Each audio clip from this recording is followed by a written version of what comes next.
So good morning, everyone. Today we are here with one of our English teachers from the university, Oscar Pulido. Okay, teacher, so please tell about your experience. You mean as a teacher in Yes. general? Well, I began teaching when I was in the middle of the career. I had the chance to postpone like fifth, sixth semester, so I traveled to the States to travel and to learn. And when I came back, I started teaching private lessons in the middle. So it's been almost 20 years. Okay. And officially in schools, I would say I've worked in six different high schools, including private bilingual ones in the north, and four universities also. So all in all, yeah, almost 20 years. Nice. Okay, so maybe you have published many articles, right? Or You know, actually, this is the moment of my life when I am getting back to research. Okay. I had postponed because I finished my master at La Sabana University in 2017. So it's been 5 years that I've been dedicated only to teaching. But this semester I have the chance to be part of the research group.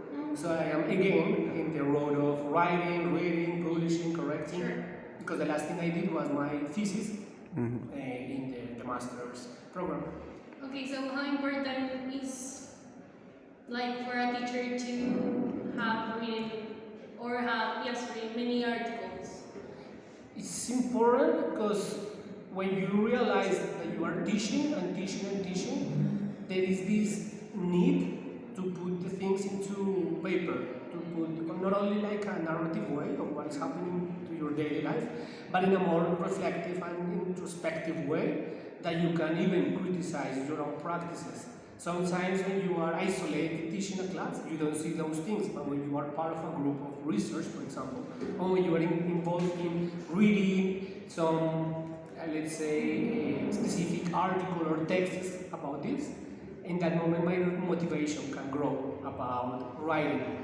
A teacher nowadays, I guess specifically English as a second language teacher, should focus on constructing the competence, linguistic competence, have a good level, certify yourself, at least a C1, but also this component of the disciplinary part in terms of investigation. Particularly research permits you to have a constant reflection. Sure. Okay. What kind of rapport do you usually build with your students? Let's recapitulate the concept of rapport.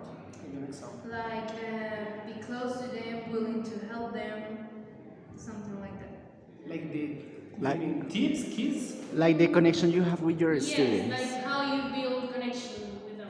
That makes different conception of rapport.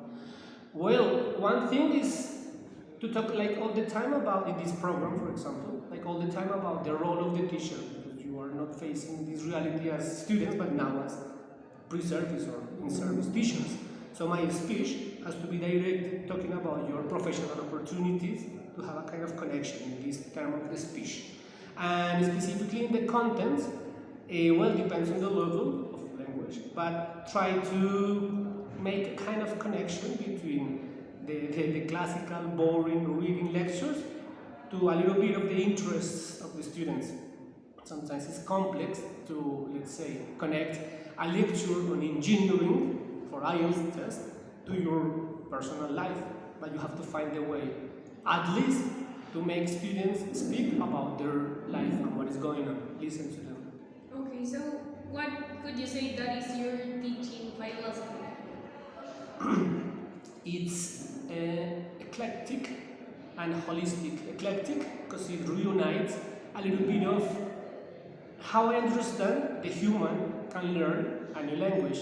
So there are some ideas taken from the behaviorist perspective, but also I certainly believe in the nativism and this device that we all humans are born with.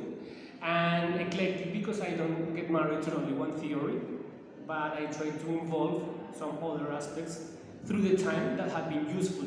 But I will also say that part of my teaching philosophy is to get back sometimes to the classic methods. Not to say necessarily that this teacher is an old school teacher but I really like to retake some of the, to contrast technology and the traditional ways. For example, a dictation or reading aloud techniques that sometimes teachers forget because of the technology, but that makes me more impactful activities. Not rely only on technology, but to appeal sometimes the classic strategies. And holistic, because I believe in the human as an integral being. Not only that you can learn verbs or that you can behave this way, but every student or every student is a complex world, and we have to understand students as humans, as integral beings with many factors affecting learning. Okay. Finally, what are infallible resources that you implement in your classes? Repeat the resources. What are infallible resources that you implement in your classes? Well, we will have to make a distinction between resources, strategies, and techniques.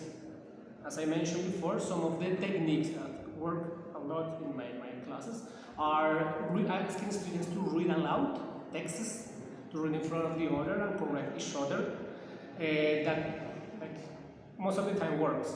And different ways to conduct a dictation also.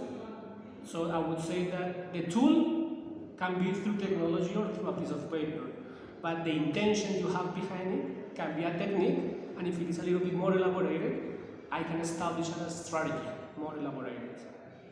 Okay. Great, teacher. Thank you for your time. That was